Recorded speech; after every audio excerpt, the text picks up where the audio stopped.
सुप्रभात छात्रों, इस वीडियो में हम मैथिली शरण गुप्त हिंदी काव्य के श्रेष्ठ कवि मैथिली शरण गुप्त के जीवन परिचय और साहित्यिक परिचय को पढ़ेंगे। मैथिली शरण गुप्त का जीवन परिचय सबसे पहले आप यूपी बोर्ड की कक्षाओं के लिए 9, 10, 11, 12 जिस क्लास में भी है, जीवन परिचय सबसे पहले हेडिंग डालेंगे आप जीवन परिचय। देखें, राष्ट्र कवि मैथिली शरण गुप्त का जन्म झांसी जिले के चिरगांव नामक स्थान पर 1886 ईस्वी में हुआ था। इनके पिता का नाम सेठ रामचरण गुप्त और माता का नाम काशीबाई था। इनकी प्राथमिक शिक्षा चिरगांव और माध्यमिक शिक्षा झांसी में हुई। आचार्य महावीर प्रसाद द्विवेदी जी को ये अपना गुरु मानते थे। उन्हीं से प्रेरणा पाकर इन्होंने खड़ी बोली में भारत भारती नामक काव्य की रचना की। महात्मा गांधी ने इन्हें राष्ट्र कवि की उपाधि प्रदान की। भारत सरकार ने इन्हें पद्म भूषण से सम्मानित किया। भारत सरकार ने इन्हें पद्म भूषण से सम्मानित किया। 12 दिसंबर 1964 को माँ भारती का यह सच्चा सपूत पंचतत्व में विलीन हो गया। ये मैथिली शरण गुप्त जी का जीवन परिचय है। राष्ट्र कवि के नाम से जाने जाते हैं। झांसी जिले में जन्म हुआ, चिरगांव नामक स्थान पर 1886 में जन्म हुआ। पिता का नाम सेठ रामचरण गुप्त और माता का नाम काशीबाई। प्राथमिक शिक्षा चिरगांव में, माध्यमिक शिक्षा झांसी में। महावीर प्रसाद द्विवेदी गुरु माने जा सकते हैं और ये मानते थे अपना गुरु उन्हें। उन्हीं के ही कहने पर, उन्हीं के ही प्रेरणा देने पर इन्होंने भारत भारती नाम की काव्य की रचना की थी। जो महात्मा गांधी हैं, महात्मा गांधी ने इन्हें राष्ट्र कवि के नाम से कहना शुरू किया। राष्ट्र कवि को जो सबसे पहले इन्हें कहा मैथिली शरण गुप्त को, वो महात्मा गांधी ने कहा। भारत सरकार ने पद्म भूषण नामक पुरस्कार से इन्हें सम्मानित किया। 12 दिसंबर 1964 को इनकी मृत्यु हुई। ये इनका जीवन परिचय है। दूसरा हेडिंग है साहित्यिक परिचय। इनका साहित्यिक परिचय मैथिली शरण गुप्त जी का। गुप्त जी ने खड़ी बोली के स्वरूप के निर्धारण एवं विकास में अपना महत्वपूर्ण योगदान दिया है। खड़ी बोली के विकास में इनका सहयोग रहा है।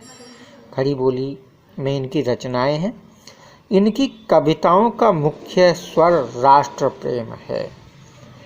राष्ट्र प्रेम मतलब इनकी रचनाएं राष्ट्र प्रेम के ओतप्रोत हैं। राष्ट्र प्रेम से युक्त इनकी रचनाएं हैं। इनकी रचनाओं में राष्ट्र प्रेम का भाव अधिक मिलता है। गुप्त जी भारतीय संस्कृति के प्रतिनिधि कवि हैं, यानी इनकी रचनाओं में भारतीय संस्कृति की झलक देखने को मिलती है। इन्होंने भारत के गौरवशाली अतीत का सुंदर वर्णन किया है।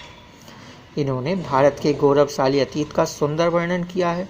ऐसे समय में लोगों में राष्ट्र चेतना का स्वर फूंका जब हमारा देश स्वतंत्रता की जंजीरों से जकड़ा हुआ था। मतलब इन्होंने जब ये रचनाएं की, इन्होंने वह समय स्वतंत्रता आंदोलनों का समय था और उस स्वतंत्रता आंदोलन में अपनी रचनाओं के द्वारा इन्होंने बहुत सहयोग किया।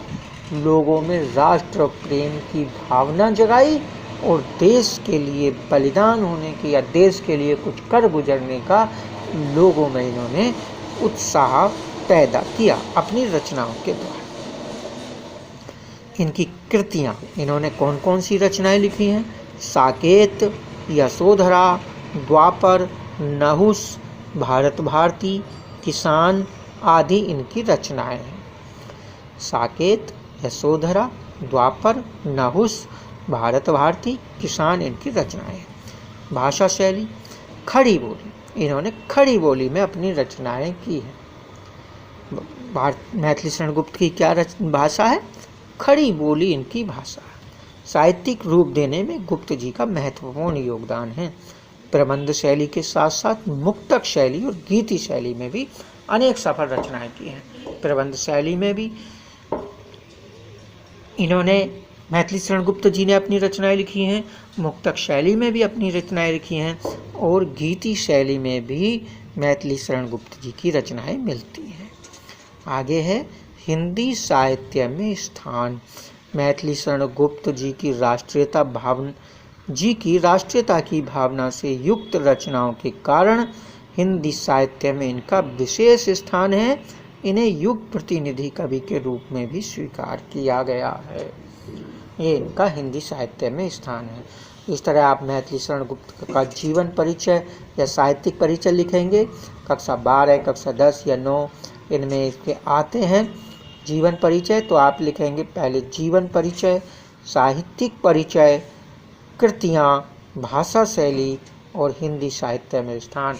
इस तरह जैसे हमने आपको बताया है, पूरी तरह से अगर आप इसे पूर्ण रूप से लिखेंगे तो आपको अधिकतम अंकों की प्राप्ति होगी और ये निश्चित रूप से आपके अंक उसमें प्रश्न में नहीं कटेंगे, कोई नहीं काट पाएगा आपके अंक अगर आप इस तरह से आप इन रचनाओं, इन जीवन परिचय को, साहित्यिक परिचय को आप लिखते हैं।